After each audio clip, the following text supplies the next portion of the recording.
यहाँ आइए बहुत ध्यान से। ये उत्तर प्रदेश का ये वाला जो जगह है इसे हम लोग कहते हैं पश्चिमी प्रदेश, जैसे शॉर्टकट में क्या कहते हैं, पश्चिमी प्रदेश। और ये ऊपर का एरिया ये कहलाता अवध। क्या कहलाएगा? अवध। ये एरिया अवध। होली खेले रघुवीर आया अवध में, नाम सुने हैं? होली तो आ ही रहा है, कितने तारीख को है? नीचे का ये एरिया उत्तर प्रदेश का कहलाता है बुंदेलखंड, पूरी तरह से सूखा में तबाह हो गया जिसका कोई हद नहीं। अवध का एरिया खेती के लिए भी सही है, इंडस्ट्रीज भी सही है। जबकि पश्चिमी प्रदेश का जो ये एरिया है ये पूरी तरह इंडस्ट्रीज है सब, या बहुत ज्यादा कारखाना है सब। और सबसे इस साइड में आ जाता है आपका ये पूर्वांचल। कौन आएगा? पूर्वांचल। ये एरिया पूर्वांचल। बताइए बिहार से कौन सा सटता है? हाँ, पूर्वांचल। देखो भैया, बिहार से सटने वाला जगह हो गया यूपी का पूर्वांचल। इसलिए यहाँ का जो कल्चर, भाषा, खान पीन ये लगभग मैच करता है बिहार से। पूरी तरह से नहीं बट लगभग क्या करता है, मैच करता है। यहाँ की लड़कियों की शादी भी बहुत आराम से इधर हो जाती है, बहुत जल्दी नॉर्मल हो जाता है, यहाँ पे कोई दिक्कत नहीं। बट आप देखेंगे कोई इधर की लड़की का गाजियाबाद में हो, ये बहुत कम देखते हो। इस एरिया में हो जाता है। हमारी भी मम्मी की शादी इधर से इधर हो गया था, समझ में आ गया? चलो ध्यान से देखो, तो बहुत जगह ऐसा होता है, दोनों में कल्चर बहुत सेम है। इस साइड के एरिया का यहाँ पे कल्चर मिल जाता है यहाँ पे। तो ये उत्तर प्रदेश का ये एरिया क्या कहलाता है? पूर्वांचल। और ये तो बिहार से सट जाता है, मैच कर जाता है। ये ऊपर का एरिया अवध, ये पश्चिम प्रदेश। बट ये फिजिकली डिवाइड नहीं, ऐसा नहीं है कि अलग अलग देश है, समझ में? अलग अलग मतलब राज्य नहीं है। एक जैसे जनरली कह दिए कि ये वाला एरिया पूर्वांचल है। यहाँ की भाषा में भोजपुरी भी मिली रहेगी, और भी ठेठ वाला भोजपुरी। क्या करते रे खैले है कि ना, समझ में आ गया कि ना? एकदम भोजपुरी वाला, एकदम ठोस भोजपुरी। और इस साइड वाला में एकदम खड़ी बोली बोली जाती है, वो वाला सीबीएसई दिल्ली वाला। यहाँ पे मैं नहीं खाऊंगा, तुम खा लो, मुझे नहीं खाना है ये। आइट के बोलता है सब। आगे बढ़े, किसी कोई दिक्कत नहीं। ये पूर्वांचल है। आपसे क्वेश्चन पूछेगा पूर्वांचल की पहाड़ी किस राज्य में है? कौन से राज्य में है? आसाम में है। कहां पे है? आसाम में। देखो, जब भी कभी किसी चीज पे जोर दे के करे, जब भी, ये इतिहास का रूल है, जब भी कोई किसी चीज पे जोर दे, समझ जाना इसमें कोई ना कोई दिक्कत है, गड़बड़ है। अगर कोई कहे महिला जयवर्धन है, तो महिला नहीं है। दरियाई घोड़ा, घोड़ा नहीं है। स्टार फिश, फिश नहीं है। समझ आ गया कि नहीं आ गया? तो जब भी किसी चीज पे जोर दिया जाए तो वो नहीं है। समझ आ गया कि नहीं? हर चीज में याद रखिए, जो दुकानदार कहे कि हमरा सबसे अच्छा सामान, सबसे खतरनाक कोई का हो। समझ आ गया कि नहीं? जहां जोर दिया जाए वहां डाउट समझिए। जो मास्टर कहे कि हम सबसे बढ़िया पढ़ाएंगे, गड़बड़ा है कि नहीं? आप जितने भी बड़े बड़े लोगों को देखेंगे महापुरुषों का, वो व्यक्तिगत चीजों के बारे में कभी नहीं बोलते हमारा ऐसा, उनको टाइम ही नहीं है हमरा तमरा करने के लिए। यहाँ पर वो आएगा, अपना पढ़ा के निकल जाएगा। या आपके समाज में भी देखिएगा, हमेशा कहा जाता है, क्या बोले, कौन सी अंग्रेजी में कहावत कहता है, great talkers are little doer. बहुत बतियाने वाला बहुत कम काम करता है। आप अपने अड़ोस पड़ोस में देखिए, जो ज्यादा डिंग डोंग करता है ना, सोच रहा बहुत ही कम काम करता है। देखते हैं, जो गरजता है वही बरसता नहीं, वही वाली बात हो जाती है। तो पूर्वांचल की पहाड़ी, हाँ, असल पूर्वांचल में नहीं है। तो ये सब ध्यान दीजिएगा, जहां जोर दिया गड़बड़ है वहां पे। किसी को दिक्कत? आगे बढ़ते हैं। जहां तक छोड़े थे, अब शहरों के बारे में पढ़ाई करते हैं। ये सहारनपुर वाला एरिया था, देवबंद यहाँ मदरसा थे। हम रिवाइज कराते चलते हैं। यहाँ पर ये जगह था बागपत। कौन सा था? बागपत। हनुमान जी एक बार श्रीलंका जा रहे थे तो बीच में कहा होते थे? बागपत। हरित क्रांति जब चलाई जा रही थी, जब थर्ड 5 ईयर प्लान खत्म हुआ, तीसरी पंचवर्षीय योजना, तो स्वामीनाथन ने भारत में हरित क्रांति चालू किया। लेकिन यह हरित क्रांति के जनक केवल भारत में थे। इसकी शुरुआत अमेरिकन वैज्ञानिक, हालांकि वो पैदा हुए थे मैक्सिको में, शिफ्ट हो गए थे अमेरिका में। नाम था उसका नॉर्मन बोरलॉग। उन्होंने हरित क्रांति चालू किया। लेकिन हरित क्रांति शब्द दिया था विलियम गार्ड ने। किसने दिया? William guard. तो विलियम गार्ड ने, हरित क्रांति मतलब क्या होता है? Green revolution. रिवोल्यूशन का मतलब क्या होता है? हाँ, क्या जी? क्रांति का मतलब होता है कि अचानक परिवर्तन। क्या हो जाता है? अचानक परिवर्तन, उसी को क्या कहते हैं?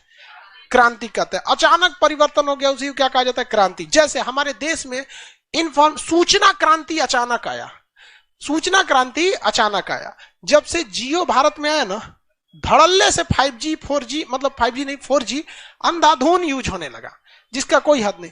लेकिन जियो के आने से चार साल पहले देखिए, 2016 में लॉन्च किया जियो ना, 16 में लॉन्च किया, वही 16-17 में लॉन्च किया, चलो ध्यान दो। उससे 4 साल पहले का घटना देखिए, 4-5 साल पहले जी, 2010 से 12 का देखिए। 1 रुपया का सिक्का डालिए, पीला रंग का फोन होता था, धड़ाम दे 3 मिनट 1 सेकंड तक 1 मिनट तक बतियाते रहिए, समझ आ गया कि नहीं? देखते थे फोचका वाला, चाय वाला सब टांग के रखे रहता था। वो दौर से एक ही बार चला आया, कौन सा? जियो वाला। आज देखते हैं सूचना की क्रांति, अचानक चेंजिंग आता है, उसे क्या कहते हैं? क्रांति कहते। वैसे ही हरित क्रांति में अचानक चेंजिंग आया। नॉर्मन बोरलॉग ने कहा कि देख भैया साहब, जो छोटा मोटा अनाज बोते हो, गेहूं निकलेगा, मकई बोगे तो 4 गो मकई निकलेगा, एगो में दाने नहीं लगा, एगो में 2-4 गो दाना है, एगो में है ये नहीं, इस सबसे फायदा नहीं होगा। उन्नत किस्म का बीज यूज करो, high yield variety, high yield variety, HYB, उन्नत नस्ल का हाइब्रिड, हाइब्रिड नहीं जी, high yield variety, high yield variety, high yield variety का प्रयोग किया। और यह हरित क्रांति का केंद्र बनाया गया था किसे? बागपत को। किसे बनाया गया था? बागपत को। किसी को कोई दिक्कत नहीं? बागपत। हरित क्रांति में बहुत फायदा हुआ, और सबसे ज्यादा अगर किसी ने लाभ उठाया तो पंजाब और हरियाणा के लोग, और इसमें भी गेहूं के किसान सब। यूपी बिहार वाले लोग लाभ नहीं उठा पाए। हमारे यूपी बिहार की खेती के किसानों की सबसे बड़ी समस्या यह है कि उनकी जो खेती की जो जोत का साइज है, मतलब जो खेत है, बहुत छोटा है, बहुत छोटा छोटा खेत है। किसी का 10 बीघा है, 5 बीघा है तो बड़ किसान कहलाता है। कोई कोई को कहते खेत कट्ठा में है, हम लोग का तो खेते नहीं, सोचा खेते नहीं हम लोग का। अरे नहीं यार, हम लोग खेती नहीं किए हैं, मतलब ऐसे बस ऐसे देखे हैं लोग की खेती है, बट खेती किए नहीं है। CBSE टाइप का, समझ जाए। अरे नहीं यार, अब जिसका खेत नहीं रहेगा वो खेती कहां से करेगा? दूसरे खेत में ना कर देगा, दिक्कत हो जाएगा। तो भारत में इस साइड में उतना डेवलप नहीं हुआ, क्योंकि यहाँ खेती का साइज, जोत का साइज बहुत ही छोटा है। ये बागपत वाले एरिया में हो गया, रामपुर हो गया, मुरादाबाद हो गया। रामपुर चाकू के लिए, मुरादाबाद पीतल के लिए। इधर देखेंगे तो वो क्या, पीलीभीत तराई क्षेत्र था। लखीमपुर खीरी बाघ के लिए था। श्रावस्ती किस लिए? महात्मा बुद्ध को ज्ञान मिला। कहां पर? श्रावस्ती में। अयोध्या पहुंची, अयोध्या। अब जगह बोलते हैं, फटाफट पहुंची अयोध्या। हाँ, मिल गया। अयोध्या कहाँ है? हाथ रखिए लोग जहां बोलते हैं अयोध्या। अयोध्या के नीचे आपको अमेठी और मिल गया था रायबरेली। अमेठी और रायबरेली तक देख लिए थे। अमेठी और रायबरेली, अमेठी और रायबरेली देख लिए थे। वापस आइए आप अमेठी। अमेठी से सांसद अभी कौन है? स्मृति ईरानी। स्मृति ईरानी। रायबरेली से सोनिया गांधी। स्मृति ईरानी कहां से है? अमेठी। अमेठी देख लिया। वापस जाइए अयोध्या। आ गए अयोध्या। अयोध्या में इंटरनेशनल एयरपोर्ट बन रहा है। अयोध्या में मंदिर का भी निर्माण चालू हो गया। वहां पे L&T कंपनी को दिया गया। कैसे? L&T, लॉर्स एंड टुब्रो, निर्माण काम में बहुत आगे है। अयोध्या से आप इस साइड में देखेंगे तो गोरखपुर मिल गया। अयोध्या से पूरब दिशा में गोरखपुर। कौन जगह है? गोरखपुर। हाँ, नहीं मिला गोरखपुर। कौन सा जगह है? दुनिया का सबसे लंबा रेलवे प्लेटफॉर्म। अभी उसका चाइना में इसका एक कंस्ट्रक्शन चल रहा है, वो उसका रिकॉर्ड तोड़ देंगे, लेकिन फिलहाल अभी चल रहा है। रिकॉर्ड बनता ही है तोड़ने के लिए। गोरखपुर से पहले कौन था? खड़गपुर से पहले सोनपुर।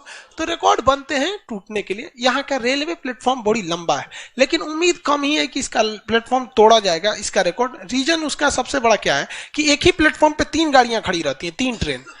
जैसे एक ये है प्लेटफॉर्म है, इतना बड़ा प्लेटफॉर्म है, 1365 यानी लगभग 1.5 किलोमीटर। ये प्लेटफॉर्म नंबर 1 है, इसी पर प्लेटफॉर्म नंबर 2 है, ये प्लेटफॉर्म नंबर 2A है, इसी पर है सब कुछ। अब यहां ट्रेन की लाइन बिछाई गई है, ये लाइन है, और इसके बगल से एक मेन लाइन गुजार दी गई है, ये मेन लाइन है, और यहां से क्रॉसिंग ओवर दे दिया गया है, यहां से क्रॉसिंग ओवर। अब कोई ट्रेन है, उसको आना है अगर गोरखपुर के प्लेटफॉर्म नंबर 2 पर, तो 1 से नहीं आती है, वो आएगी मेन लाइन से। किस पे आएगी? मेन लाइन से। अब मेन लाइन से 2 पे जाना है ना, तो इस पे लग जाएगी। कहां जाके लग गई? 2 पे। अब ये 2 पे लग गई। अब इधर से पता चला किसी को 3 पे ले आके खड़ा करना है तो मेन लाइन से ले जाएगा और किस पे ले जाकर खड़ा कर देगा, 3 से। अब मानिए इसको इधर जाना है तो इससे हट के मेन लाइन पे चली जाएगी, इसको जाना है तो इससे हट के इस पे चली जाएगी। इसीलिए ये प्लेटफॉर्म ससुरा इतना लंबा हो गया। किसी को इस पे ले आना है तो सीधे ले आ देगा इस पे। एक साथ कितनी ट्रेन खड़ा कर देता है, 3। कौन सा, 3। हुगली भी बड़ा है भाई, हम कहां करें हुगली छोटा है, हुगली रेलवे स्टेशन। तो ये गोरखपुर का रेलवे प्लेटफॉर्म बहुत लंबा है। किस नदी के किनारे है गोरखपुर, राप्ती नदी। कौन सी नदी, राप्ती, ताप्ती नहीं, राप्ती नदी। कौन नदी, राप्ती, राप्ती नदी के किनारे। ये बहुत बड़ी नदी नहीं है, कभी कभी जब इसमें सूखा पड़ता है तो मतलब कूदेंगे तो पैर हाथ टूट जाएगा, डूबेंगे नहीं, कभी कभी ऐसा भी हो जाता है। मतलब बहुत बड़ी नदी नहीं है राप्ती नदी। आगे बढ़ जाओ, किसी को कोई दिक्कत नहीं। अब इसके आगे देखते हैं हुगली। हाँ, हुगली प्लेटफॉर्म भी बड़ा है भाई, हम नहीं कर रहे। देखो भाई, प्लेटफॉर्म में 2 चीजें ध्यान रखना, एक ये प्लेटफॉर्म होता है, एक रैंप होता है। तो प्लेटफॉर्म में ना ये रैंप छोड़ के गिना जाता है, ये वाला। आगे देखते हैं। इसके अलावा जब रेलवे प्लेटफॉर्म, रेलवे का आपका उसमें एक आगे चैप्टर होगा रेलवे मुख्यालय, जो जितने हाई कमान है उसमें जब पढ़ाएंगे तो आपको हुगली के बारे में बताएंगे। वहां पर हुगली क्या चीज है। रेलवे ये गोरखपुर जो है आपका एक सैन्य अड्डा है। गोरखपुर एक सैन्य अड्डा है वायुसेना का। किसका है, वायुसेना का। वायुसेना का सैन्य अड्डा है और उस वायुसेना के एयरपोर्ट पर ही डोमेस्टिक फ्लाइट भी उतरती हैं। इसलिए आप किसी भी एयरपोर्ट पे फोटो खींचिएगा, आपको कोई नहीं मना करेगा। लेकिन गोरखपुर एयरपोर्ट पे फोटो खींचिएगा ना तो आपको रोक दिया जाएगा। फोटो खींचना एकदम मना है, क्योंकि वो लड़ाकू जहाज के उतरने के लिए बनाया गया। गोरखपुर किस जंगल के किनारे है, कुसमी जंगल। कौन जंगल, कुसमी जंगल। गोरखपुर में कौन सा जंगल है, कुसमी जंगल है। आगे बढ़े, किसी को कोई दिक्कत, कौन सा जंगल है भाई, कुसमी। गोरखपुर मिल गया। गोरखपुर के पास देखिए कुशीनगर, जस्ट गोरखपुर के पास देखिए कुशीनगर। मिला, नहीं मिला ये, अरे भाई कुशीनगर गोरखपुर के पहला अक्षर के पास देखिए ना, कुशीनगर नहीं लिखा है। सारनाथ तो तुम बनारस के पास चल गया, ज्यादा ही दूर चला गया।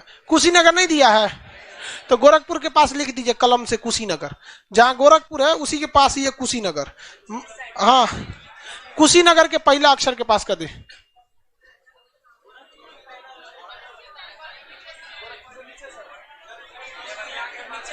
देवरिया और गोरखपुर के बीच में लिखे ना कुशीनगर।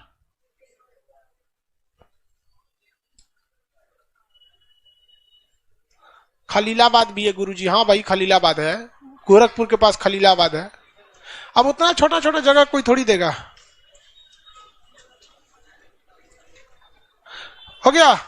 पड़रौना लिखा है कि नहीं, वहां पड़रौना लिखा है, बस वही है कुशीनगर। उसी को घुसा दिया, कुशीनगर में मैच कर दिया है। वहीं पे कुशीनगर में किसकी मृत्यु हुई थी, महात्मा बुद्ध की। बौद्ध धर्म के हिसाब से अगर कोई व्यक्ति मरता है तो उसे देहांत कहते हैं, कोई महान व्यक्ति मरता है तो उसे निर्माण कहते हैं। और महात्मा बुद्ध मरे थे तो महापरिनिर्माण का क्या कहेंगे, नॉर्मल आदमी मरेगा तो परिनिर्माण, नॉर्मल आदमी मरेगा तो नहीं दो गड़बड़ हो गया, गड़बड़। हमारे जैसे आदमी अगर मरेगा तो देहांत, लेकिन कोई साधु संत महान आदमी मरेगा तो परिनिर्माण। और महात्मा बुद्ध मरे तो महापरिनिर्माण। महापरिनिर्माण शब्द किसके लिए आएगा, किसके लिए, और कोई महान व्यक्ति मरेगा तो परिनिर्माण, और पापी आदमी मरेगा तो मर गया, सीधे क्या हो गया, मर गया। अब महान आदमी इधर नहीं बन रहे हैं। 2021 के बाद मतलब भगवान के सर्वर में जगह नहीं बचा है, अब महान आदमी नहीं बन रहा है। नहीं किसी को दिक्कत। गोरखपुर में नीचे आएंगे, गोरखपुर के नीचे में आपको मिलेगा बनारस, वाराणसी और मुगल सराय। वाराणसी मिला, गोरखपुर के ठीक नीचे वाराणसी मिला। कौन जगह है, वाराणसी। वहां 3 जगह मिलेगा, वाराणसी, मुगल सराय, सारनाथ। तीनों जगह मिल गए, वाराणसी, मुगल सराय, सारनाथ, वाराणसी, मुगल सराय, सारनाथ। हाँ, उसी का नाम दीनदयाल उपाध्याय हो गया। पहले देखिए, आप नया एटलस होगा तो उसमें क्या लिखेगा, दीनदयाल उपाध्याय, दीनदयाल उपाध्याय, दीनदयाल उपाध्याय मिल गया। उसी को क्या कहा गया, मुगल सराय। मिर्जापुर दूसरा है बेवकूफ, दीनदयाल उपाध्याय। वो एक रेलवे का जंक्शन है। क्या है? रेलवे जंक्शन है, बहुत बड़ा रेलवे जंक्शन है। वो रेलवे जंक्शन क्या है? बहुत बड़ा है, बहुत बड़े आकार का रेलवे जंक्शन। वहां से कई जगहों की ट्रेनें निकलती हैं।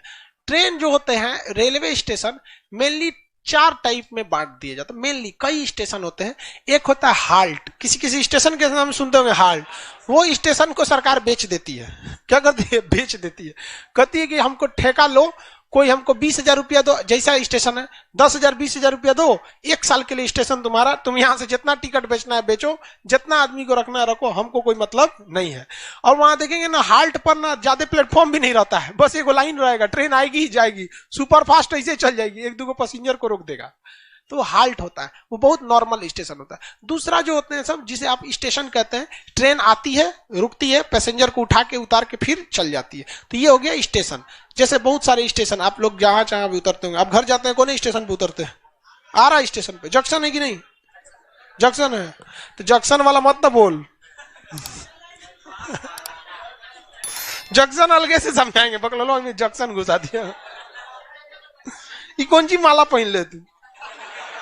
हाँ, इससे क्या होगा? मोक्ष वगैरह? अरे ऐसा नहीं, ऐसा कभी कुछ मिले मोक्ष वाला तो हमरो लिया है करो, अकेले अकेले पहन लेता है। देखो भाई, अब बात समझ। हाँ, महाराजगंज हो गया, सासाराम हो गया। अब जंक्शन क्या होता है? ट्रेनों को कई रूट पर डाइवर्ट करना है। कोई बड़ा शहर है, कुछ इस रूट पे ले जाना है, कुछ इस रूट पे ले जाना है, तो उसको क्या कहा जाता है? जंक्शन। जैसे पटना जंक्शन है, इधर उधर क्या किया जाता है? डाइवर्ट कर दिया जाता है। तो कई रूट पर डिवाइड कर देना क्या कहलाता है? जंक्शन कहलाता है। मुगल सराय ससुरा कई वो रूट को डिवाइड कर देता है। इलाहाबाद भेज देता है, बनारस भेज देता है, बलिया की ओर भेज देता है, पटना की ओर भेज देता है, गया की ओर भेज देता है। उस सचुरा मुगल सराय जंक्शन एगो इधर इधर इधर इधर कई जगह की ट्रेन उधर हो जाती है।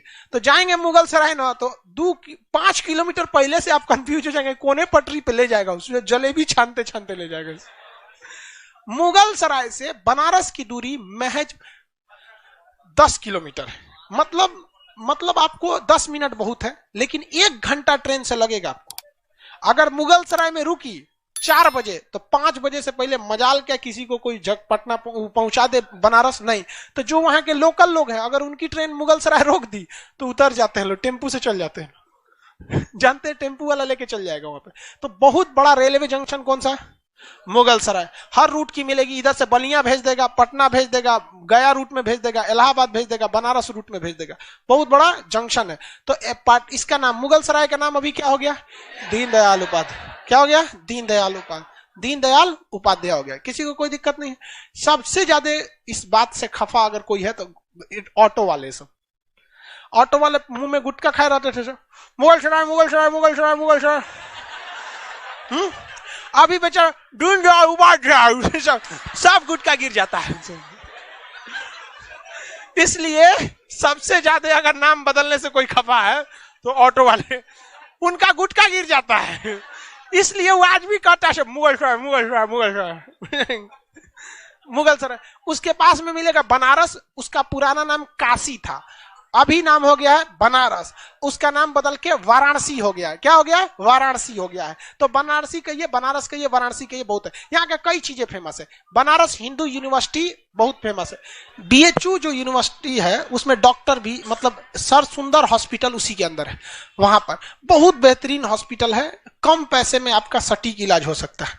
हम जब क्लास 12th में पढ़ते थे तो मेरे गले में एक नस जो था वो डैमेज हो गया था, फूल के इतना हो गया था। तो हम लोग कराटा जब सीखते थे, हम छोटे थे, तो उसी में मार लग गया था, हमको लग गया। अब यहाँ पे नस फूल गया वहां पे, और गोल लटक जाता था ऐसे मांस की तरह। ऐसे ऐसे दबाते थे ना तो वापस वो अपने जगह पे एडजस्ट हो जाता था। लेकिन डॉक्टर कहा कि इसको छोड़ देंगे तो अपना जगह बना लेगा, बहुत दिक्कत हो जाएगा। तो यहाँ ऑपरेशन कर दिया गया इसको निकाल के। जानते कितने में ऑपरेशन हुआ था? 250 में, महज 250 रुपए में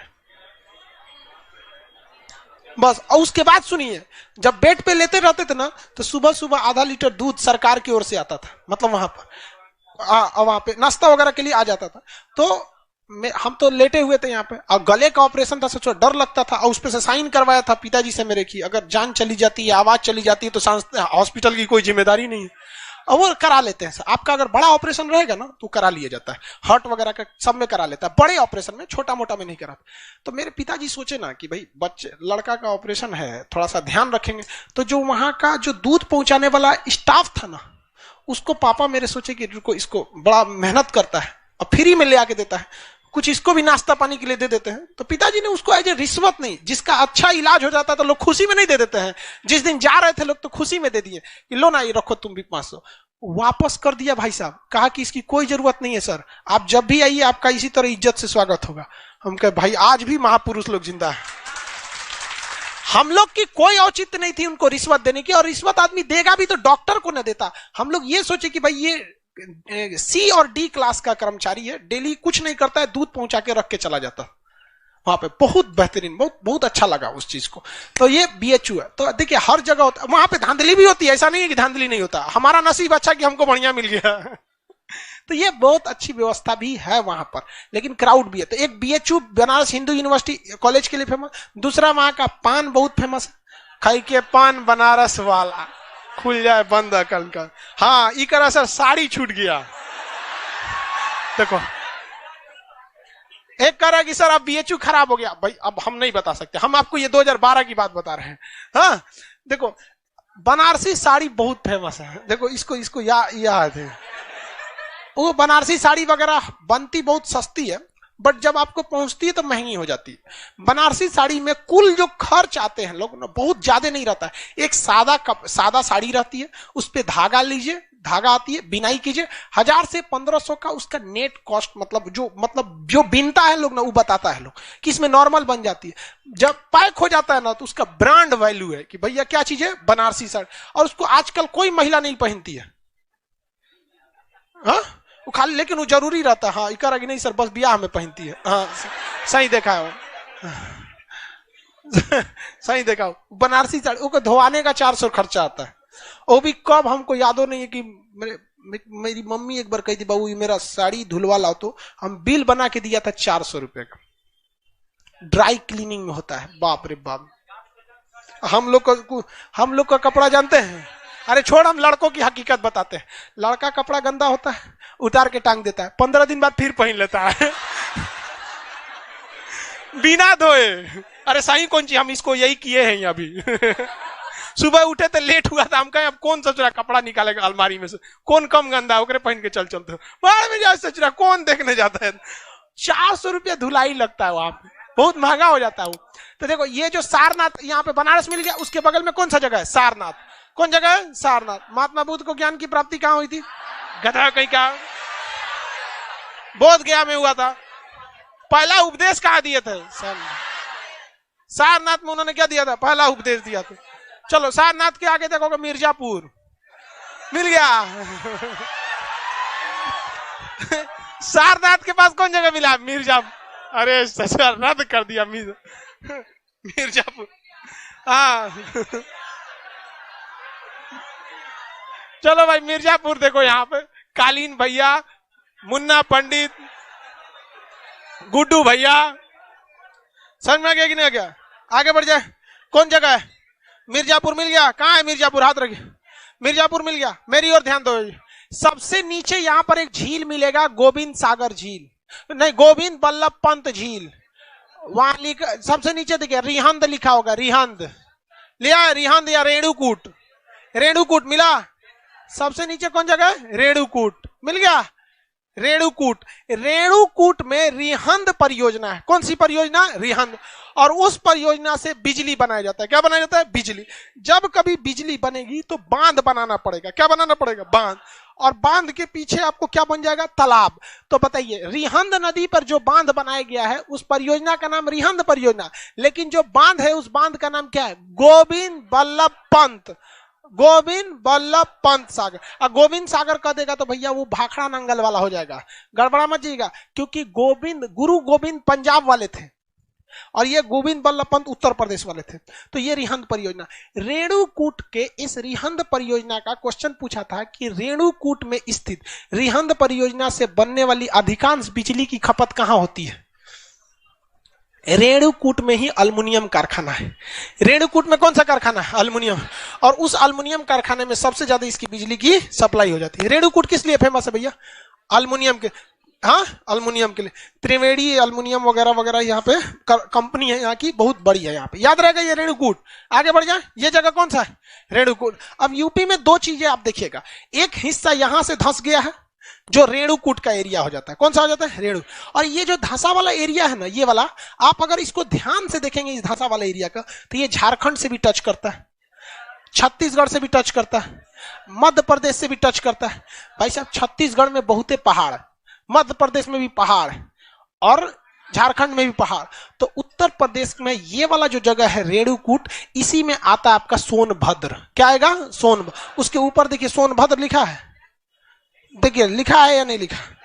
चुनार या सोनभद्र, उसके ऊपर नहीं लिखा है। मुगल सराय के नीचे देखिए नहीं लिखा है, कोई दिक्कत नहीं। मेरी ओर देखिए, सोनभद्र और चुनार, मेरी ओर देखिए भाई, इसी एरिया में पड़ता है सोनभद्र और चुनार। सोनभद्र और चुनार, सोनभद्र से सोना निकलता है, सोनभद्र से सोना, और चुनार से पत्थर निकलते हैं। आज भी घरों में जो पत्थर वगैरह निकलता है, ये इधर में सप्लाई ज्यादातर कहां से होती है? चुनार से होती है। अशोक के समय से ही ये खुदाई हो रही है, क्योंकि अशोक को अभिलेख लिखने के लिए जितने पत्थर मिले सब के सब कहां मिले? हाँ, चुनार से मिला। कहां से मिला? चुनार। आगे बढ़ जाए, कहां से मिला भैया? चुनार से। किसी को कोई दिक्कत है? नहीं दिक्कत है। तो ये वाला एरिया नीचे का हो गया ये। वैसे ही आपको एक इस साइड में भी नीचे लटका हुआ एरिया दिखेगा, देखिए मिला। उसमें आप देखिए ऊपर की ओर लिखेगा झांसी, एकदम कोना पे पड़ी है झांसी। देखिए कहां है? झांसी। नहीं मिला झांसी। अरे ललितपुर, ललितपुर नीचे होगा, ललितपुर से मतलब नहीं है, ललितपुर से मतलब नहीं, एकदम गटैया पे, कोना पे। गटई समझते हैं? नेक कोनवा पे कौन जगह है? झांसी। कौन था? झांसी। देखिए भैया ये जगह बनारस है। यहां देखो, मैं बनारस की एक लड़की थी मनुबाई, क्या नाम था? मनु। उसका शादी हो गया झांसी, ग्वालियर। ये एरिया क्या था? ग्वालियर। पूरे राज्य का नाम क्या? ग्वालियर। उसकी राजधानी थी झांसी, झांसी के राजा से। और लेकिन उन राजा जो थे वहां पे गंगाधर राव, उनसे उन झांसी की रानी का बच्चा नहीं हुआ, संतान नहीं हुआ, और बहुत जल्दी वो विधवा भी हो गई। ठीक है, 2 साल में ही किसी बीमारी ऐसे में विधवा हो गई। तो ये लोग जो थे, हाँ मतलब लड़ाई हो गई अंग्रेजों से, थोड़ा झटपट में उनकी लड़ाई हुई और बहुत जल्दी 2 साल के अंदर अंदर वो विधवा हो गई। अब उनके जो पति थे, राजा थे वो नाम क्या था? गंगाधर। अब वो लड़ाई वगैरह में मरे गए और वो विधवा हो गई। अब जैसे कि आप जानते हैं कि हिंदू धर्म में जल्दी दूसरी शादी मतलब बहुत कम ही लोग करते हैं।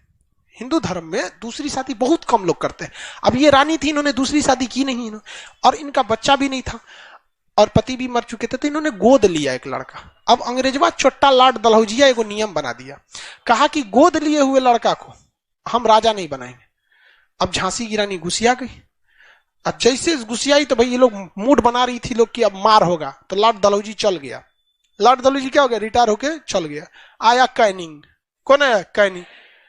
सारा खरमंडल मचाया कौन था? लॉर्ड दलहौजी। अब पिटा कौन गया? कैनिंग पिटा। तो 1857 की क्रांति का मुख्य कारण लॉर्ड दलहौजिया था, लेकिन थुराया कौन? कैनिंग। उसको इलाहाबाद में घेर लिया था सब, उसको जाने ही नहीं दे रहा था इलाहाबाद से, बड़ी मार मारा। तो ये वाला नीचे वाला जगह झांसी, याद रहेगा, किसी कोई दिक्कत नहीं। ये वाला जगह ये सोनभद्र और बनारस वाला एरिया। आगे बढ़े, इधर बगल में देखेंगे कौन जगह है? मिर्जापुर। मिल गया मिर्जापुर। हाँ आगे मिलेगा, बनारस से आगे मिर्जापुर, उससे आगे जगह इलाहाबाद। मिल गया इलाहाबाद। कौन सा जगह? इलाहाबाद। नाम बताइए अभी क्या हो गया है? प्रयागराज। इलाहाबाद का अभी क्या नाम? प्रयागराज। पहले नाम क्या था? हाँ इलाहाबाद। अभी क्या हो गया? प्रयागराज। ये अकबर के समय रखा गया था, दीने इलाही धर्म निकाला था। उसी के बाद दीने इलाही को ये सोचा था कि इलाहाबाद से इसका प्रमोट करेंगे, इलाहाबाद हो गया, ये सब हो गया। तो इलाहाबाद जो है ये संगम नगरी कहा जाता है इलाहाबाद को। क्या से? इलाहाबाद। यहाँ का सबसे फेमस एक फल है अमरूद।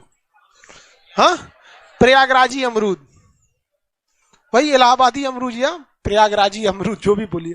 तो यहाँ पे इलाहाबाद हो गया। इलाहाबाद का सबसे, यहाँ पे एक यूनिवर्सिटी यूनिवर्सिटी ऑफ इलाहाबाद, बहुत बढ़िया यूनिवर्सिटी। देखो भाई, पढ़ने वालों के लिए हर जगह अच्छा होता है, नहीं पढ़ने वाले ससुरे यहाँ भी नहीं पढ़ते, कहीं नहीं पढ़ते।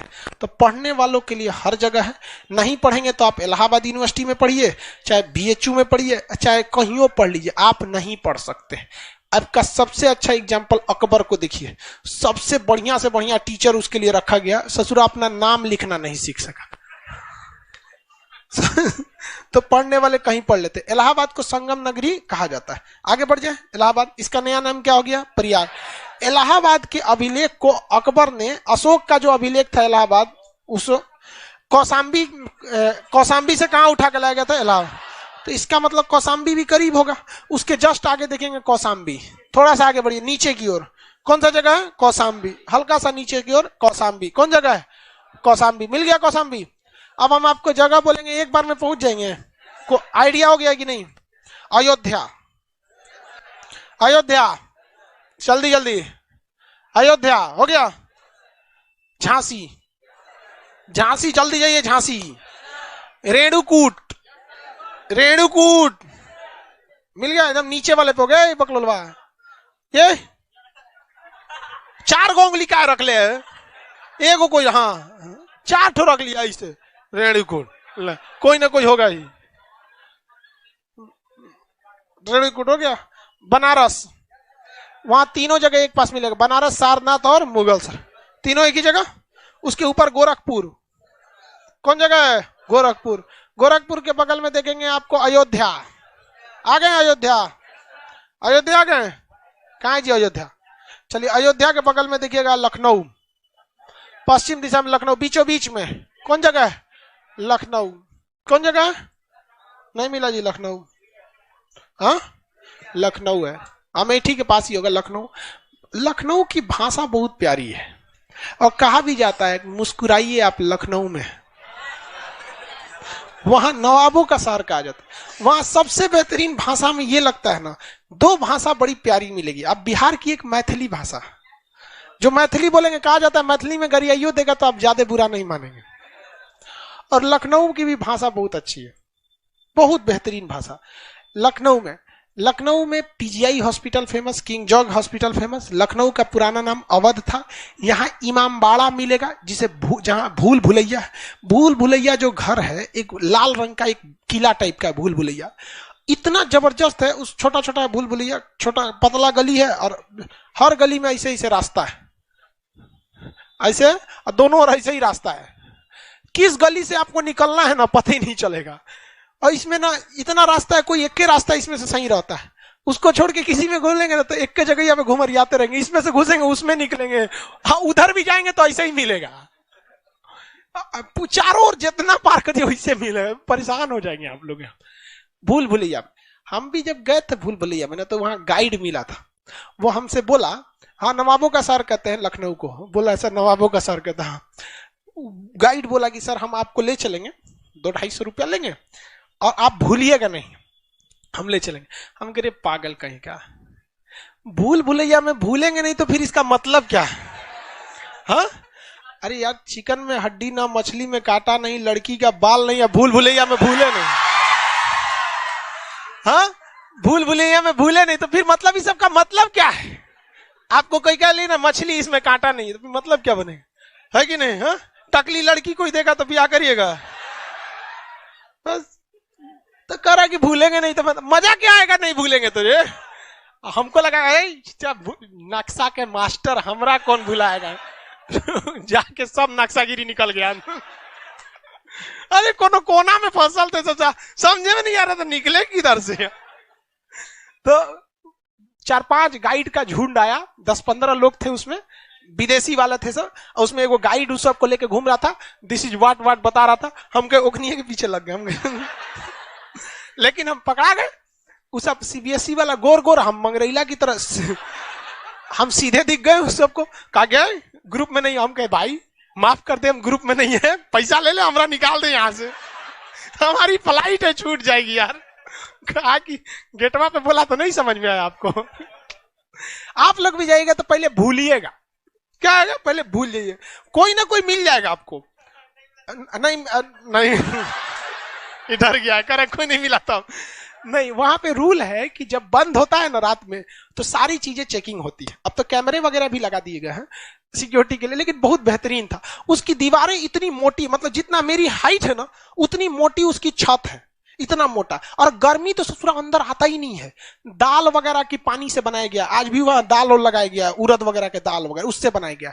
और दीवारें ऐसी हैं कि अगर दीवार से सट के कुछ बोलिएगा ना धीरे से, जो आपको मतलब आपके सामने खड़े व्यक्ति को नहीं सुनाई देगा, लेकिन उसका जगह पता है बनाया गया है, यहां से बोलिएगा तो उस जगह पे सुनाई देगा। गजब उसकी डिजाइनिंग है। आप ऐसा ऐसा जगह है कि जहां आपको कोई नहीं देख सकता, आप पानी में सबको देख सकते हैं। तो उस समय की भारत में इतने बड़े बड़े क्या थे सब, एक से एक डिजाइनर आर्कियोलॉजिकल थे सब। और उसी में वाजी अली शाह रहते थे।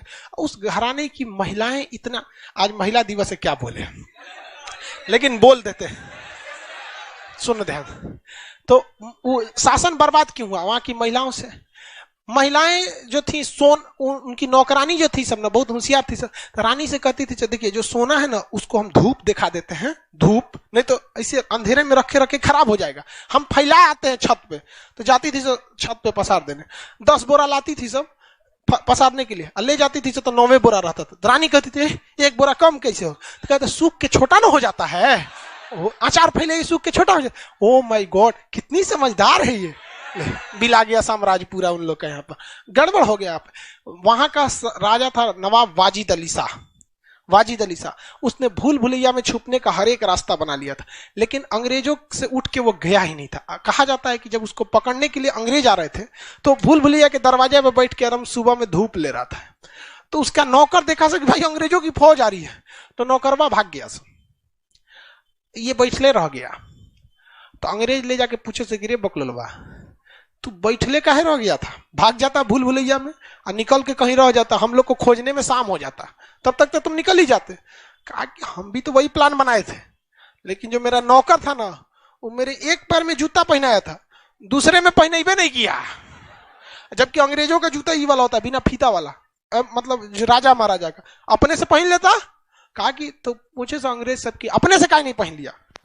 तो कहा कि देखो भाई, इतिहास जब भी रहेगा तो कम से कम कोई याद तो करेगा कि एक ऐसा भी नवाब था जो मरना पसंद किया लेकिन जूता पहनना नहीं पसंद। तो लखनऊ को क्या कहा जाता है? नवाबों का ऐसा नवाबगिरी देखो, जेल में डाल दिया सब, जेल में डाला सब ना, तो उसी जेल में सरल कुत्ता 2-4 को छोड़ दिया सब। टेंशन से मर गया वाजिद अली शाह। कहा कि बताओ हम राजा थे, अपने से जूता नहीं पहनते, सोचा कुत्ता यहाँ है। टेंशन। बेगम हजरत महल पत्नी थी वहां पे, 1857 की क्रांति में पूरा विद्रोह कर दी कि हमरे बुढ़ऊ को तू लोग जेल में डाल दिया। ये सब इतिहास में पढ़ाएंगे हम। तो बड़ा इमामबाड़ा वगैरह ये सब जो चीजें हैं भूल भुलैया कहां पर है? लखनऊ में। कहां पे है? लखनऊ। यहाँ का मायावती जी ने एक गोमती नगर शहर बसाया और वहां पर एक अंबेडकर पार्क बनाया, इतना बेहतरीन पार्क, अंबेडकर पार्क। बहुत पैसा वैसा लगा था लखनऊ में। लखनऊ समझ में आ रहा है कि नहीं आ रहा है? लखनऊ एयरपोर्ट का नाम चौधरी चरण सिंह एयरपोर्ट। एक बार क्वेश्चन पूछा हुआ था, लखनऊ एयरपोर्ट का नाम चौधरी चरण सिंह। लखनऊ किस नदी किनारे? गोमती। कौन सी नदी? गोमती। कौन सी नदी? गोमती। लखनऊ के बगल में कानपुर, लखनऊ के बगल में देखिए कानपुर, मिल गया कानपुर, जस्ट बगल में होगा कानपुर। उत्तर भारत का मैनचेस्टर कानपुर। मतलब कपड़े उद्योग के लिए कानपुर बहुत फेमस है, कानपुर कपड़ा के लिए बहुत फेमस है। लेकिन अब कपड़ा उद्योग वहां पर उतना नहीं रह गया, जिसके पीछे कारण है, जब भी कपड़े का कारखाना लगेगा ना तो उसको नमी वाला जगह चाहिए, ज्यादा अच्छा रहता है नमी वाला। जैसे समुद्र के किनारे की जगह में हमेशा क्या रहती है? नमी रहे, इसलिए गुजरात महाराष्ट्र वगैरह से चीजें हैं वो ज्यादा अच्छी रहती है। कानपुर में भी है, लेकिन क्या हो गया, थोड़ा सा उतना सक्सेस नहीं हुआ। कानपुर में कपड़े के 3 बड़े मार्केट है, परेड है, एक नवीन मार्केट है, एक लाल बंगला है, ऐसे करके कुछ है कानपुर में। अब वहां हमको गए हुए 10-12 साल हो गए। कानपुर में IIT कॉलेज है, इंजीनियरिंग के लिए फेमस है। दलहन अनुसंधान केंद्र कानपुर में ही है। कानपुर इंडस्ट्रीज के लिए बहुत ज्यादा हब है, इतनी ज्यादा कारखाने हैं कानपुर में कि अकेले गंगा नदी को यही तबाह करने के लिए बहुत है। जितने कारखाने से कचरा निकलता है वो यही इतना गंदा कर देता है कि गंगा नदी बहुत ज्यादा प्रदूषित हो जाती है। और कहीं पे भी देखिए कचरा जब निकलता है तो उसे नदी में डायरेक्ट नहीं छोड़ना चाहिए, उससे पहले ट्रीटमेंट कर दीजिए, उसमें से गंदगी निकाल दीजिए, क्लोरीन वगैरह गैस मिलाइए, उसमें साफ कीजिए, ताकि जब पानी में जाए तो पानी थोड़ा गंदा दिखे, हानिकारक ना हो। देखिए गंदा और हानिकारक में अंतर हो जाता है, समझ में गए कि नहीं? तो सबको रोक रख के रखना चाहिए यहाँ पर। खैर अभी गंगा गंगा पे सफाई उफाई का काम हो रहा है। जर्मनी से मोदी जी लाए थे गंगा को साफ करने वाले को, क्योंकि जर्मनी की एक नदी है राइन नदी, वो इतनी साफ नदी है कि उसमें सिक्का फेंक देंगे तो दिखाई देगा। मोदी जी बुला के लाए उकनी को कि चलो गंगा साफ करना है, भाग गया सब। अरे यार गंगा हम लोग गंदा करते हैं, दूसरा कोई थोड़ी गंदा करता है। त्योहार में भी लोग को देखिएगा, जब घाट पे त्योहार लगते हैं तो जो पूजा पाठ वाली चीज है जिसे नियमतः आपको गंगा में डालना चाहिए,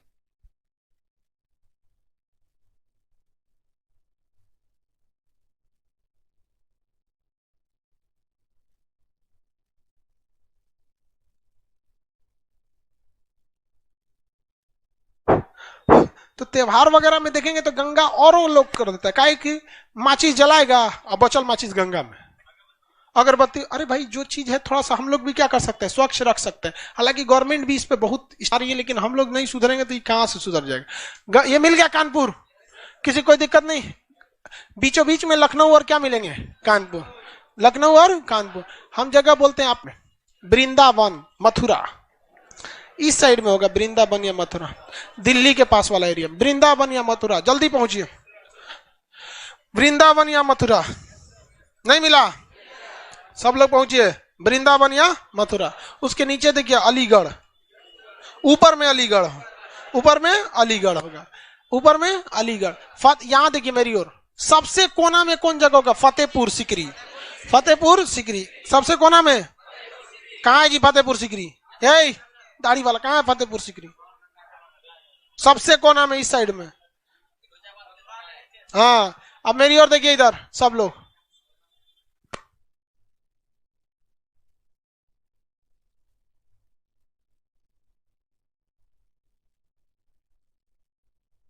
ये जगह कौन सा है, फतेहपुर सिकरी। फतेहपुर सिकरी के इस साइड में जस्ट देखेंगे आपको मिलेगा फिरोजाबाद, फतेहपुर सिकरी के पास फिरोजाबाद, फतेहपुर सिकरी के पास फिरोजाबाद मिल गया। कौन जगह है, फिरोजाबाद। इसे चूड़ी उद्योग यहाँ ज्यादा होता है, इसलिए इसे सुहाग नगरी कहते हैं, क्योंकि चूड़ी जो होती है वो शादीशुदा लड़की पहन, तो कुंवारी भी पहनती है सच, पता नहीं। मतलब ऐसे आप देखिएगा ना उसमें ना मतलब शादी ब्याह में, शादी ब्याह कर रहे हैं मतलब फिल्म उलिम में कि किसी का पति उति मर जाएगा तो चूड़ी फोड़वा दिया जाता है फिल्म उलिम में, तो ऐसे शादी वगैरह, इसलिए इसे सुहाग नगरी कहा जाता है। यहाँ पर जो होता है रियल में भी होता है, होता होगा भाई पता नहीं। अब देखो तो वहां पे चूड़ी बहुत ज्यादा होती है। चूड़ियों के कारखाने भारत में दो जगह सबसे ज्यादा हैं, उत्तर भारत में उत्तर प्रदेश का फिरोजाबाद, कहां पर फिरोजाबाद, और दक्षिण भारत में बेलगाम। तो कर्नाटक जब पढ़ाएंगे तब बता देंगे आपको। तो ये जगह किस लिए फेमस है भैया, चूड़ी के लिए।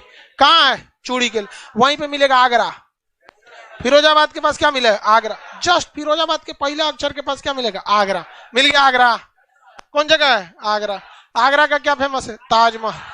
वहां का पेठा जो मुरब्बा खाने वाला होता है, और पागल खाना, आगरा का पागल खाना बहुत फेमस है, बहुत बड़का, रांची वाला से बड़का पागल खाना है। कहां पर, आगरा में। कहां पर, आगरा का पागल खाना। आप में किसी को जाना है, हाँ? यहाँ का जगह कौन सा है, आगरा। किस लिए, पागल खाना। यहाँ पे कौन जगह है, ताजमहल। ताजमहल जो है वो हल्का सा पीला पड़ रहा है। क्या हो रहा है, पीला, सल्फर डाइऑक्साइड की वजह से। किसकी वजह से, सल्फर। ये पीला क्यों पड़ रहा है, क्योंकि आगरा के थोड़ा सा ऊपर देखेंगे मथुरा, आगरा के थोड़ा सा ऊपर मथुरा, बस पास में ही है, एक उंगली। कौन जगह है, मथुरा। मथुरा में जो वृंदावन है, मथुरा जो है वहां पे ऑयल रिफाइनरी है। क्या भैया, ऑयल रिफाइनरी। यूपी का हाई कोर्ट भैया इलाहाबाद में, यूपी का हाई कोर्ट कहाँ है, इलाहाबाद। उसका branch office Lucknow, branch office Lucknow. Bihar का high court Patna, branch office कहीं नहीं। देखो हाई कोर्ट ज्यादा कब बनाया जाता है, जब आपका पॉपुलेशन ज्यादा हो, या फिर बीच में पहाड़ी एरिया आ जाए ज्यादा वगैरह की, इधर के लोग को उधर आने में दिक्कत हो जाए। तो उत्तर प्रदेश की जनसंख्या इतनी है तो क्राइम भी इतना हो गई। उत्तर प्रदेश में क्राइम की कोई कमी है नहीं। देखिए विकास दुबे नहीं हुआ, बहुत बहुत क्राइम होता है वहां पे। देखो भाई, ऐसा नहीं केवल उत्तर प्रदेश, जहां भी जनसंख्या होगी क्राइम होगा, क्योंकि क्राइम करने वाला कौन होता है? जनसंख्या। और जनसंख्या कम रहेगी तो क्राइम थोड़ा सा कम हो जाता है। भारत में क्राइम को कम करने के लिए भारत सरकार को जापान से सीखना चाहिए। जापान के पास क्राइम बहुत ज्यादा होता था। जापान ने नियम बना दिया कि किसी व्यक्ति के पास अगर बंदूक देख लिया जाएगा तो उसको ऑन द स्पॉट गोली मार दिया जाएगा। भारत में क्या है कि लाइसेंसी बंदूक, बिना लाइसेंसी बंदूक, पुलिस कंफ्यूजन में रहती है लाइसेंसी है कि नहीं है। जापान की पुलिस को कोई कंफ्यूजन नहीं है ना, जाओ काम खत्म। वहां पे आपको पता होगा 2012 या 13 का रिपोर्ट था कि जापान के पूरे देश में 8 या 10 FIR लिखा गया था। इतना कम क्राइम होता है वहां, बहुत बेहतरीन हो गया है। लेकिन हम लोग के यहाँ थोड़ा सा क्राइम ज्यादा बढ़ जाता है। तो हाईकोर्ट यहाँ पे क्या चीज है भैया? 2-2 ठो है सब, किसी को कोई दिक्कत नहीं। आगरा आ गए, फिरोजाबाद देख लिए। आगरा और कौन सा जगह? फिरोजाबाद। फिरोजाबाद किस लिए? चोरी होती है।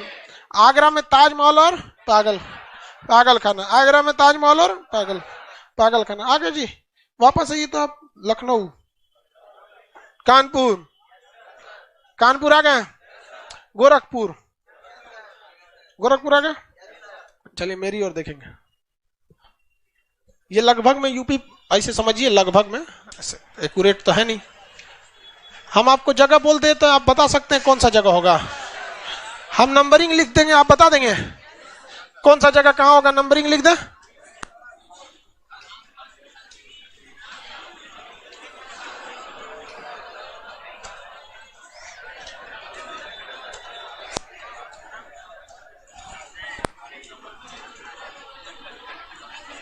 चलिए बताइए, गोरखपुर कितना नंबर पे होगा? देखिए ऐसा नहीं है कि आपको एक बैच में पढ़ा रहे थे तो लड़का ना घर जाके याद कर रहा था गोरखपुर 7 नंबर, गोरखपुर 7 नंबर, गोरखपुर।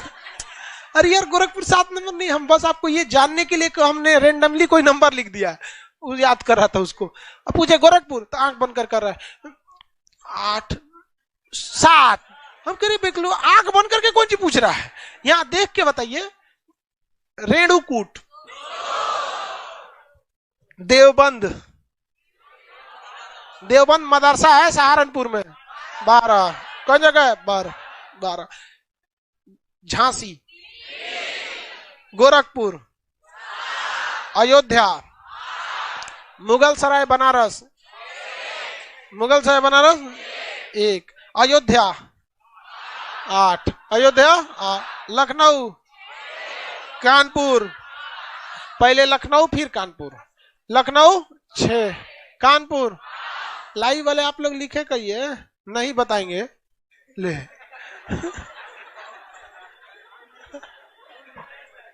इसका अलग ही लेवल है। एप्लीकेशन वाला कह रहा कि नहीं बताएंगे, मत बता तुम।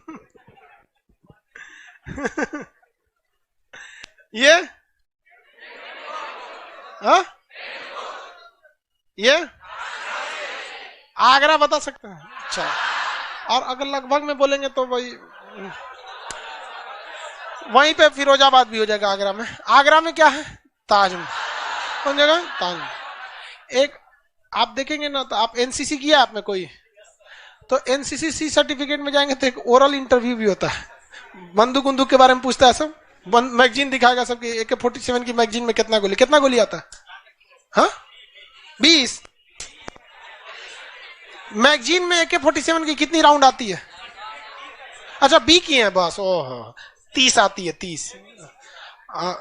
ए का कोई वैल्यू नहीं। उसमें हम लोग गए थे तो एक इंटरव्यू पूछा हमसे, 4-5 आदमी को खड़ा करेंगे, सब पूछेंगे। सब हमसे हथियार के बारे में पूछा था, 47 SLR वगैरह वगैरह, कंपास के बारे में, SLR में कितनी गोली 20, इंसास में भी 20, वही सब। बगल वाला आया तो उससे पूछा, ये बता लाल किला कहाँ है? उससे पूछा लाल, वो कुछ भी पूछ देता है सर, थोड़ा नॉर्मल चीज। लाल किला कहाँ है? आप बताएंगे ये श्रावस्ती होगा या 10, 9 या 10, 9। 10 में पीलीभीत, 10 में क्या हो सकता है? पीलीभीत। देखो बाबू अब ध्यान से, उत्तर प्रदेश का ज्योग्राफिकली हम देखते हैं, आपको कुछ एरिया बता देते हैं। आपको ध्यान से मेरी ओर देखिए, ये एरिया वाला रेणुकूट हो जाएगा, ये एरिया यहाँ पर, ये झांसी हो जाएगा। क्या हो जाएगा? झांसी। यहाँ पर गोरखपुर, बगल में अयोध्या और फैजाबाद, मुगल सराय बनारस और सारनाथ एक ही पास हो जाएगा। इलाहाबाद और प्रयागराज एक ही पास हो जाएगा। लखनऊ और कानपुर एक पास हो जाएगा। अमेठी और रायबरेली एक पास हो जाएगा। रामपुर मुरादाबाद एक पास हो जाएगा। श्रावस्ती और पीलीभीत और ये दुधवा राष्ट्रीय उद्यान एक पास होंगे। मुरादाबाद, ये आगरा और फैजाबाद, आगरा और फिरोजाबाद ये एक पास हो जाएंगे सर। ये एरिया बता दिए थे। आप अब सादा नक्शा खोलेंगे उत्तर प्रदेश का। उत्तर प्रदेश में आपको भरना होगा ज्योग्राफिकली वहां पे कौन कौन से जगह है सर। ज्योग्राफिकली उत्तर प्रदेश जो है, यहां देखेंगे तो उत्तर प्रदेश का ये एरिया कहलाता है रुहेलखंड। क्या कहलाता है? रुहेलखंड। रुहेलखंड। ये ऊपर का एरिया कहलाता है अवध, अवध का मैदान। और नीचे का एरिया कहलाता है गंगा का मैदान, गंगा का मैदान, गंगा का मैदान। किसी कोई दिक्कत? हाँ, एक ही में तीनों भरिए, एक ही नक्शा ही होगा उत्तर प्रदेश का। हाँ, दो है। कहाँ है जी? अच्छा हाँ, दो है, एक ही में भरिए इसको, एक ही में भरिए। ये ऊपर वाला मैदान रुहेलखंड, ये वाला अवध का मैदान, और ये वाला गंगा का मैदान। तीनों का तीनों मैदानी एरिया है। तो क्या यहाँ पहाड़ी क्षेत्र देखने को मिलेगा? नहीं देखने को मिलेगा, पहाड़ी क्षेत्र देखने को नहीं मिलेगा। बना लिए बहू? कौन सा मैदान है? गंगा का मैदान, अवध, गंगा। और ये तो मैदानी क्षेत्र खेती के लिए अच्छे होते कि नहीं?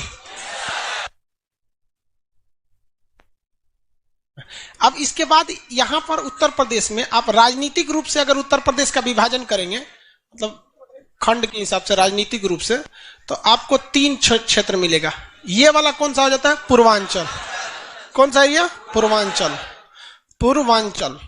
ये एरिया पश्चिम प्रदेश। कौन सा? पश्चिम प्रदेश। ऊपर वाला अवध, अवध। नीचे का क्या कहलाता है? बुंदेलखंड। कौन सा खंड? बुंदेलखंड। बुंदेलखंड। बुंदेलखंड से कुछ याद आया? हाँ, मस्तानी। मस्तानी कहाँ की थी? बुंदेलखंड। इवन झांसी की रानी भी कहाँ की? बुंदेलखंड। बुंदेलों का यहाँ पे बहुत बहुत वीरांगना हुए, ये बुंदेलखंड। लेकिन अभी बुंदेलखंड पानी की समस्या से बहुत जूझ रहा है। यहाँ पानी की बहुत कमी है, क्योंकि बुंदेलखंड के नीचे का एरिया मध्य प्रदेश शुरू हो जाता है, जहां पहाड़ी एरिया है। और पहाड़ी एरिया में मतलब पानी उतना अच्छा नहीं पाया जाता है। हो गया? हाँ, इसको भरिए सेकंड वाले में। पश्चिम प्रदेश, अवध, पूर्वांचल और बुंदेलखंड, ये इस वाले में।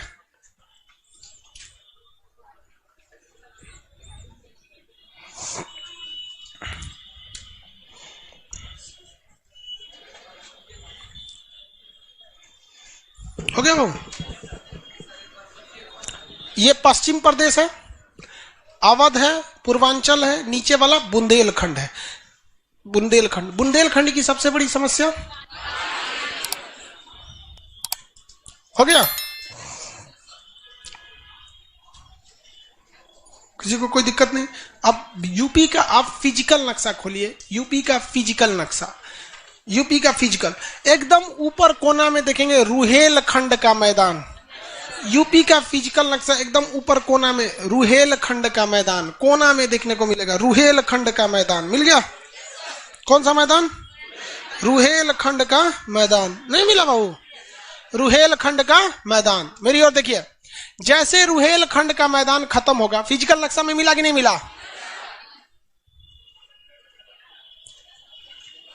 हो गया? उसके नीचे शुरू होगा गंगा का मैदान, बड़ा सा होगा गंगा का मैदान। मिल गया? उसको हाइलाइटर लगाइए। गंगा का मैदान और रुहेलखंड के मैदान। गंगा का मैदान और रुहेलखंड का मैदान। गंगा का मैदान और रुहेलखंड का मैदान। लग गया? अब गंगा के रुहेलखंड, गंगा का जो मैदान है ना, तो जहां गंगा लिखा है उसके ठीक ऊपर लिखा होगा अवध का मैदान। कौन सा मैदान बाबू? अवध का मैदान। कौन मैदान? अवध का मैदान। याद रहेगा सबको? उत्तर प्रदेश में 3 महत्वपूर्ण मैदानों के नाम बता दे। रुहेलखंड के मैदान, गंगा का मैदान और अवध का। इसमें सबसे बड़ा मैदानी क्षेत्र कौन सा? गंगा का मैदान सबसे बड़ा है। गंगा का मैदानी वो, अब देखिए गंगा के मैदान के नीचे का एरिया अगर आप देखेंगे तो वह आ जाता है बुंदेलखंड। अब बुंदेलखंड जो है वो चूंकि मध्य प्रदेश से सट जाता है। देखिए यही ना एरिया है बुंदेलखंड का, और ये कहां सट जाता है? मध्य प्रदेश। और मध्य प्रदेश, ये क्या खुल गया? ये क्या निकल गया जी?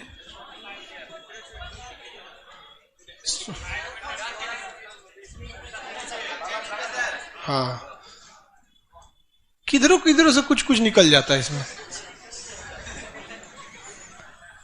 ये कौन सा, ये दक्षिण भारत का एरिया, मतलब मध्य प्रदेश का एरिया हो जाएगा। उत्तर प्रदेश में समझ में आ गया? क्वेश्चन सॉल्व किया जाए उत्तर प्रदेश का। हाँ, देखिए क्वेश्चन दिया है कि नहीं? सबसे पहले तो उसमें नक्शा पहचानना होगा। पहला क्वेश्चन क्या दिया? हरित क्रांति का केंद्र क्या था? हरित क्रांति का केंद्र कौशाम्बी। हरित क्रांति का केंद्र कौशाम्बी। ऑप्शन नंबर कौन सा होगा? ए। अच्छा, शामली, वही थोड़ा सा बागपत के ऊपर होगा वो। शामली, बागपत के ऊपर का एरिया कौन सा था? शामली। वहां लिखा नहीं होगा आपके नक्शा में, इसलिए हम बागपत लगवा दिए थे। बागपत के पास ही क्या है? शामली है। तो ऑप्शन नंबर इसमें कौन सा होगा? शामली। वो बागपत के पास ही है, वहां पर लिखा है। वहां पे नक्शा में देखिए आपके लिखा है कि नहीं? शामली लिखा है, शामली। हाँ, तो अंडरलाइन किया, तब एक्यूरेट सही हो जाएगा शामली। हमको लगा नहीं दिया है नक्शा में, इसलिए बता दे। एटलस में जाइए, वहां पर, यहां देखिए मेरी ओर, ये कोना है, ये सहारनपुर, उसके जस्ट नीचे क्या लिखा होगा? शामली। तब ये एक्यूरेट सही हो जाएगा। हमको लगा कि शामली नहीं है, तो हम क्या लगाए थे? बागपत। तो हरित क्रांति, हाँ, मुजफ्फरनगर के नीचे होगा। आगे देखिए, हरित क्रांति शब्द किसने दिया? William guard. हरित क्रांति शब्द विलियम गार्ड। 10 मई 1857 को हुए मेरठ सैनिक विद्रोह में संदेश के रूप में किसे भेजा गया? रोटी और कमल के फूल।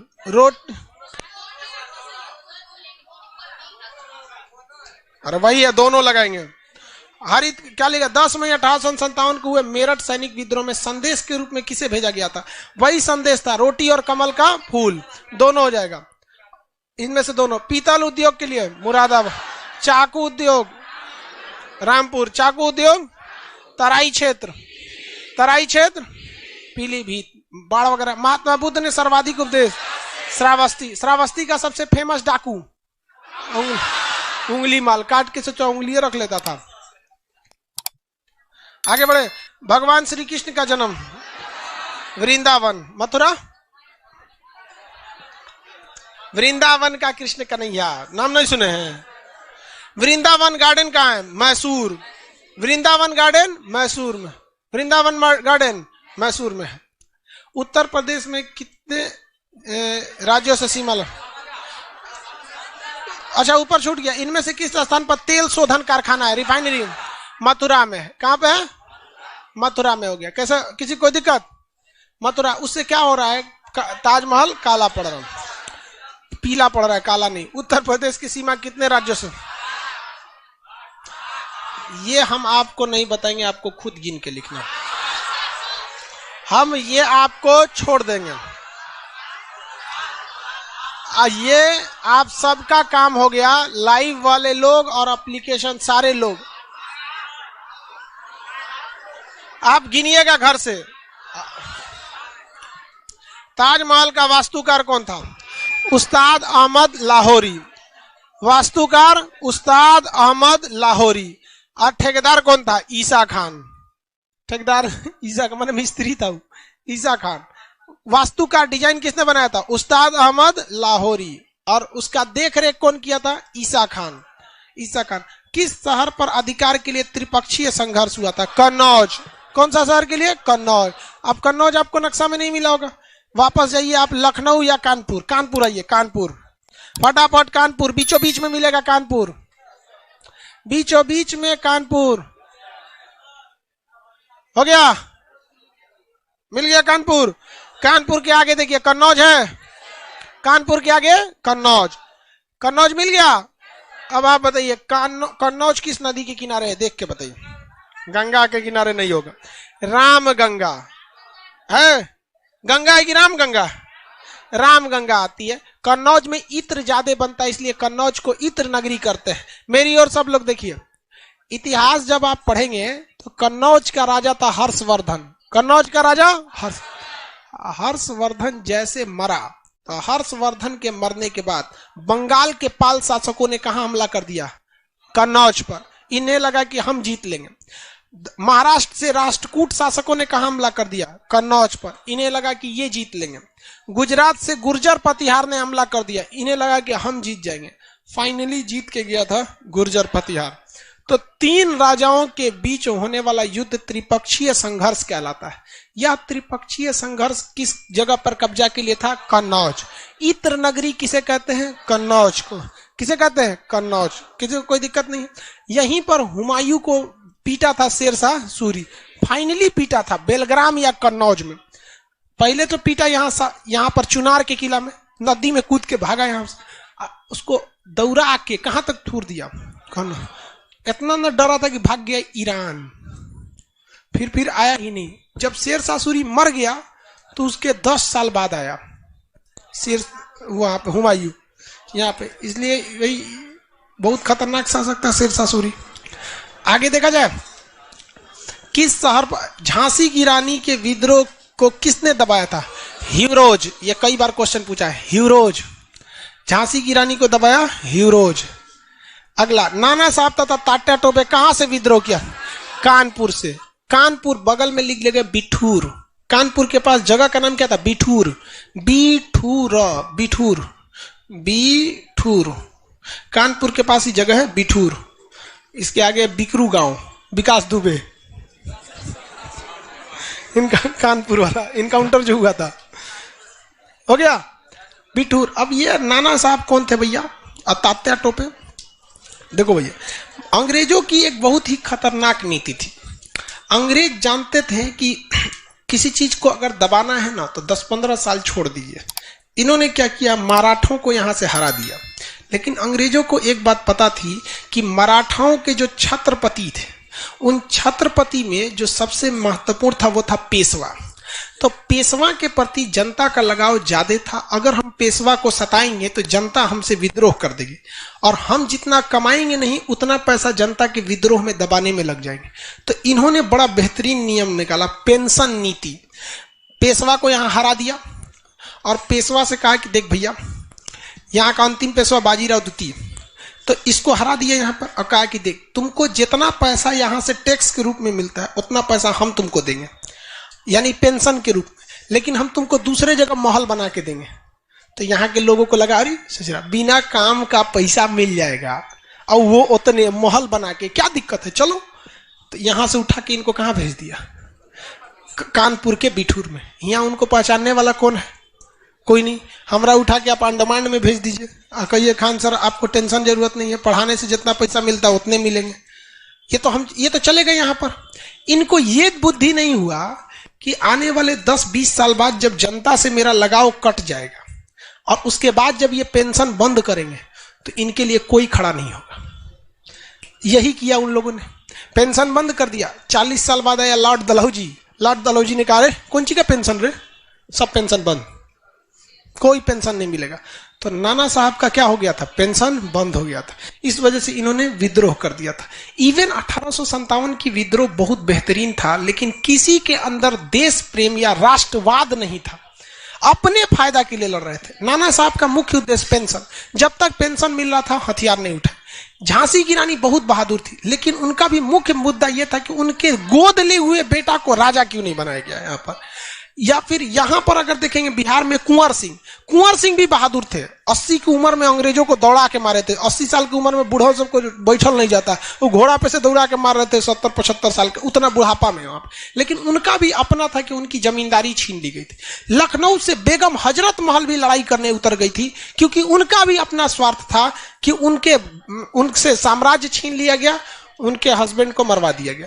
यहां पर जो था बहादुर शाह जफर, इससे लाल किला छीन लिया गया। ये अपने लिए लड़ रहा है, देश के लिए कोई लड़ ही नहीं रहा यहां पर, इसलिए तो विद्रोह क्या हो गया? असफल हुआ था। अगला बताइए, लखनऊ से विद्रोह किसने किया? बेगम हजरत महल। अशोक के कौशाम्बी अभिलेख को इलाहाबाद किसने लाया था?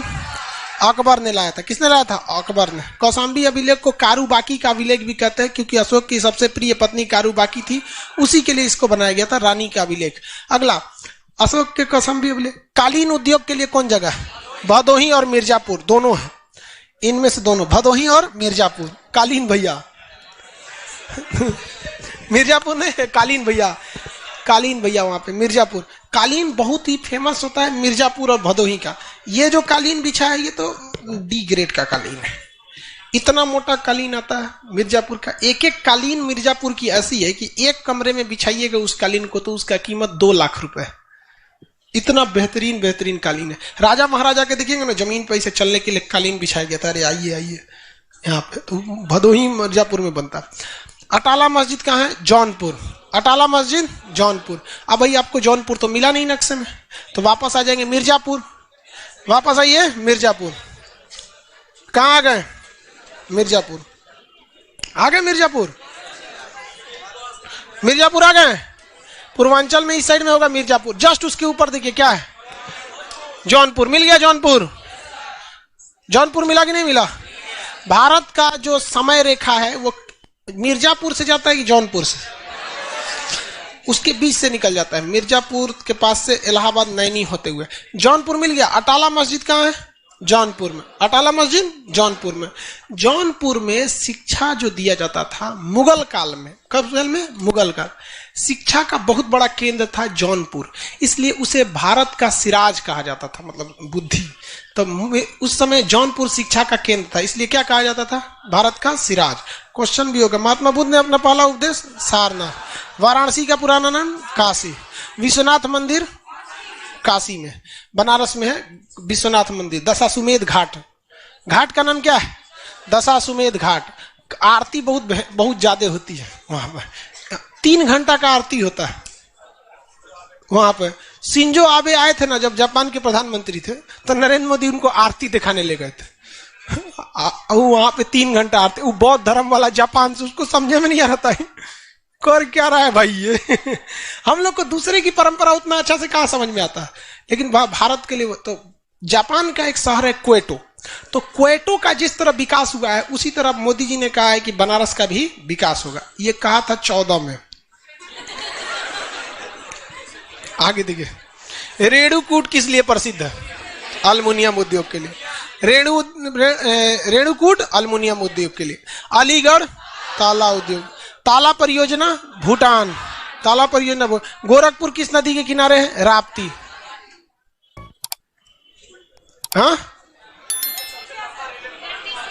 26 सबसे लंबा प्लेटफॉर्म गोरखपुर। इसमें गोरखपुर है। अभी जब रेलवे का चैप्टर पढ़ाएंगे ना, आगे है रेलवे जोन, तब वहां पे हुगली की चर्चा करेंगे। अयोध्या किस जिला में आता है? फैजाबाद। अभी फैजाबाद जिला का नाम क्या हो गया? अयोध्या। अभी अयोध्या भी वही है, अयोध्या जिला भी वही है। बड़ा कंफ्यूजन हो जाएगा। जैसे देखिए कैसे है, आपको बताते हैं। ये शहर पटना है, ये शहर क्या है? पटना। लेकिन पटना जिला बहुत बड़ा है, नौबतपुर, फतुहा, मोकामा सब इसी में आते हैं सर। तो पहले फौजाबाद जिला था, उस फौजाबाद जिला में के बीच में क्या था? अयोध्या। अभी पूरे जिला का नाम क्या हो गया? अयोध्या। अगला, पूर्वांचल की पहाड़ियां कहाँ? पूर्वांचल की पहाड़ियां आसाम में। पूर्वांचल की पहाड़ियां आसाम में। हो गया।